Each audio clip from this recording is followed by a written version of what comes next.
Let's go! Aujourd'hui, on va en soufflerie, on va à Manicourt chez Aero Optimum pour tester et choisir le meilleur setup possible sur mon vélo et pour être le plus aérodynamique.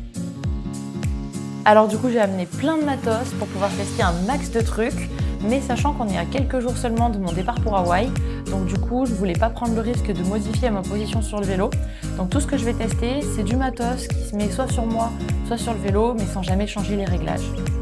Du coup, on commence par faire un premier passage qu'on va répéter une deuxième fois pour être vraiment sûr d'avoir la bonne valeur de départ. Et ensuite, on changera le matos un par un, item par item. Oui, après, 37-39 quoi. Faut essayer de ne pas être un essai à 35 et un essai à 45, sinon comme t'as pas, du coup on change pas la dent, c'est là tu tournes les jambes plus vite donc c'est un impact. Ok.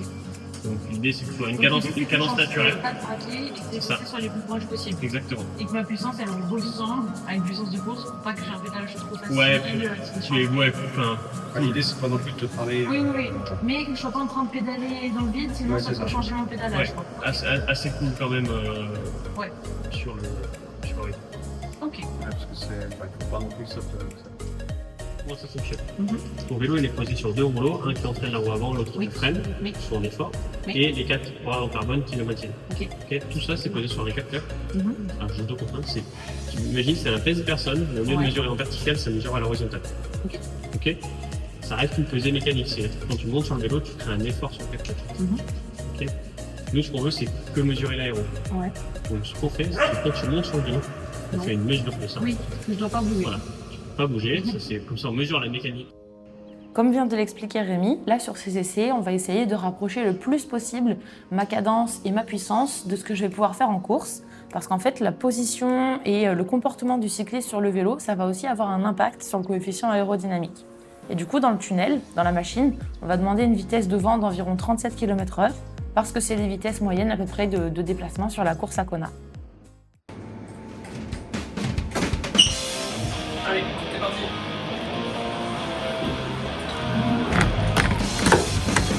Pour chaque essai, on va d'abord faire avec un angle de 0 degré, donc vent de face. Puis ensuite, grâce à un socle qui pivote, on va faire 5, 10 et 15 degrés pour simuler un vent de 3/4 face. Et ensuite, il y a une moyenne qui va être faite de ces 4 différents angles pour permettre de comparer les produits entre eux, tout en ayant quand même le détail pour chaque angle. Parce qu'en fait, c'est tout à fait possible qu'un produit soit plus performant avec un angle de 0 degré vent de face, et à l'inverse, qu'il soit moins performant qu'un autre produit avec un vent de côté. Après, il faut savoir que ça dépend aussi de la vitesse du test. Donc par exemple, je peux avoir des résultats différents que quelqu'un qui ferait les tests à 30 ou à 45 km/h. Donc c'est intéressant de comparer les produits dans leur globalité et aussi de conserver le détail pour voir si par exemple un produit n'est pas homogène dans ses résultats. On va repasser, on va dire bah, c'est peut-être plus 3 watts, tu vois, 4 watts. Donc, comme ça, ça alimentera ta réflexion. Et puis surtout pour refaire la base avec le aéro, parce qu'on l'a pas passé plus longtemps, puisque c'est super important pour toutes les.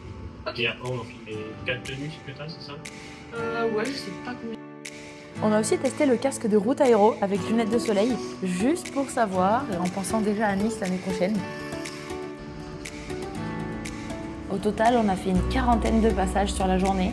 On a vraiment fait un travail et une quantité d'essais incroyable. Et moi, ça m'a fait à peu près 4h45 de roulage. Donc j'aurais pas du tout pensé rouler autant pour une journée de test en soufflerie. Et ça m'a fait un bon rappel d'intensité avant de partir pour Hawaï.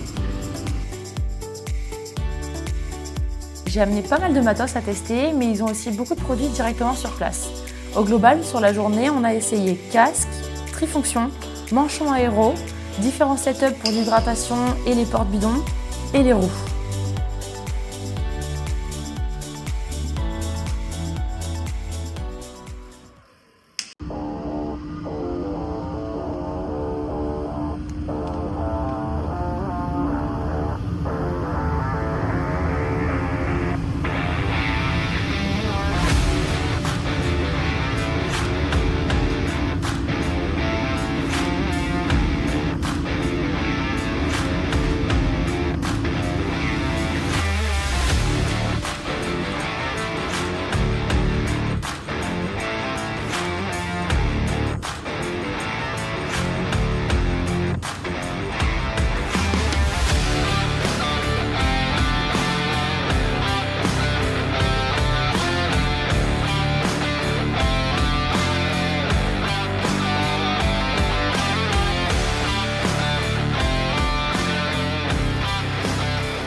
trouvé ça vraiment super intéressant parce qu'on ressort avec des résultats complètement différents de ce que j'avais imaginé.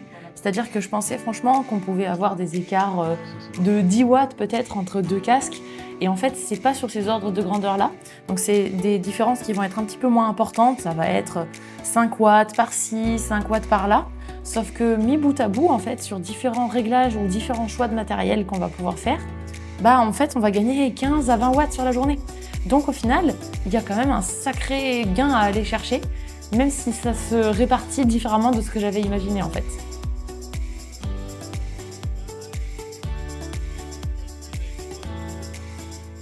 Au final, on parle de gains marginaux, mais est-ce que gagner 15 ou 20 watts avec une journée en soufflerie et quelques réglages sur le matos, parce que là, moi, j'ai même pas changé ma position, est-ce qu'on peut toujours parler de gain marginal quand c'est cet ordre de grandeur-là?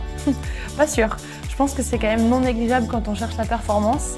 Donc franchement, si vous voulez améliorer votre position et juste votre aéro sur votre vélo, je vous conseille juste d'aller à Aéro Optimum, c'était top. Un grand merci à toute l'équipe d'Aéro Optimum pour votre accueil et pour votre travail, c'était vraiment incroyable.